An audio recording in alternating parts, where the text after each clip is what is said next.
In this video, which is part 4 of the YouTube timestamp series, we're going to focus on making sure this here works. If I refresh here, and I'm going to put in here a new item, let's say chartjs, I'm going to say here 0030, submit. You can see here, automatically it calculates 0 as 00. And if I do only here 1, we will put a submit, it will understand that this is like always 2 digits. Including here as well, if I do this one, put this on 9, submit this, you can see here, these digits are consistent. So let's start to look how to do this. So for part 4, it's now time to look at the data here. We want to make sure that this item here will be shown in here, but also the time will be shown properly. So let's put in the time first. Let's look at it. So we need to be here. This is the append child for the text node. And the text node is basically this item here. But what we could do here very easily is we could just say here, title timestamp, and we're going to copy that. And here we can do what we can say here is concatenation. But I'm going to use here a other type of concatenation with backticks because it's an easier way and it's an ES6 version of it. Highly recommend it. So backticks, and then we're going to say here, right now I'm just going to say 0, colon, 0, colon, 0, and then here $, curly braces, and then put in this. So we have here now the item that we're going to put in. So this is basically a variable. So it recognizes as a variable, and you don't have to do all these special quotation plus, etc., etc. It makes it too complicated. So if I save this now, refresh, I'm going to say here now ABC and submit.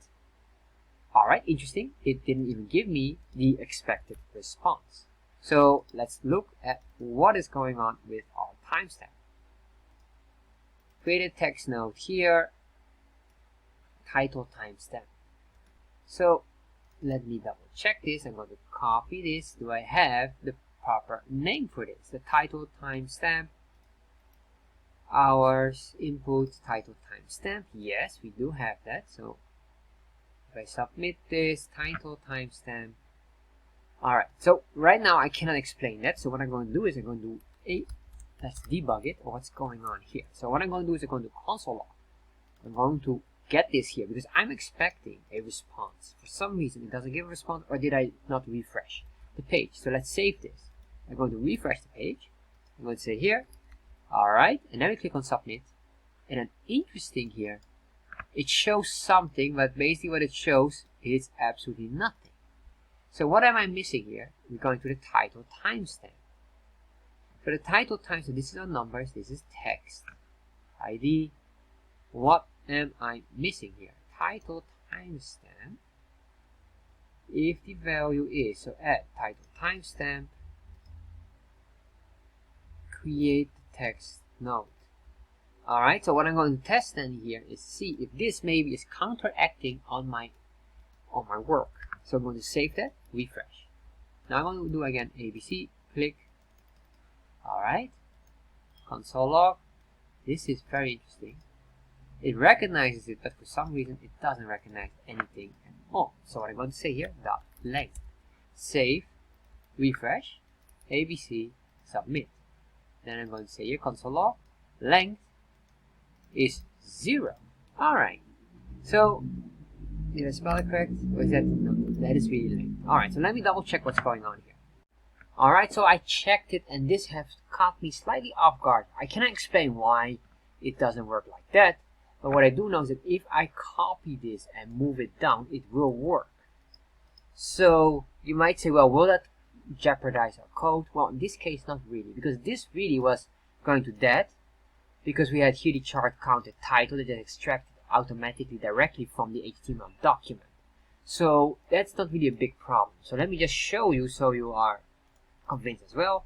If I save this here, put that in there, refresh, say ABC there, and then if I click on this and if I add more, you can see. Alright, so this works. So what I guess what I can do now is just maybe cut out this entire item, put it in here.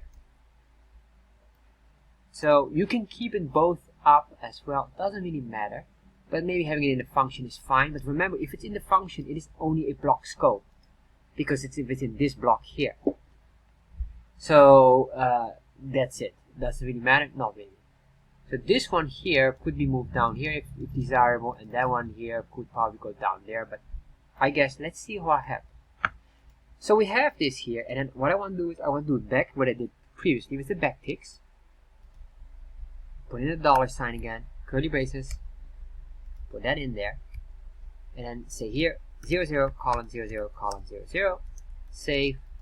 There we are. Press, okay, ABC or whatever. There we are. So now we have this. What I want to do now is I want to make sure we get the values as well. Here is an important item.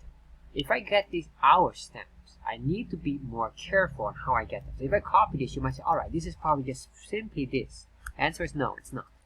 And the reason why is if I save this, look at it. If I press this, oh, there we are. We have a problem here. If I say 0, 1, we have like this. Maybe you want double zeros, which is extremely crucial for seconds and for our minutes.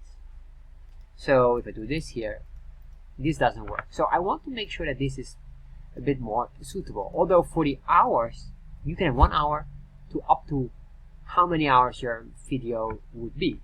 But for minutes, we have a fixed rate, 0 to 60. So what we want to do here is also double digits, and here as well double digits. To do that, I need to make a if statement where we can filter out the case. So I'm going to say if, and we're going to create basically a binary item which says or which checks only one thing. Do we have 2 digits or 1 digit? So we say if, and what I'm going to do is I'm going to grab here the value for minute and seconds, because that's the one I need. Everything else would not matter so much. So if this dot length, oh sorry, we don't even have to copy this, we're just going to copy the minutes timestamp, would be equal to 1. In that case, I want to make sure that timestamp length should be reassigned. So we could do maybe with a let value. I guess here we should have a let, because why? We want to reassign the value. And for the hours, I don't know if you need that, but I'm just going to change that. Why? You might wonder why am I doing let not and why and not constant. Constant.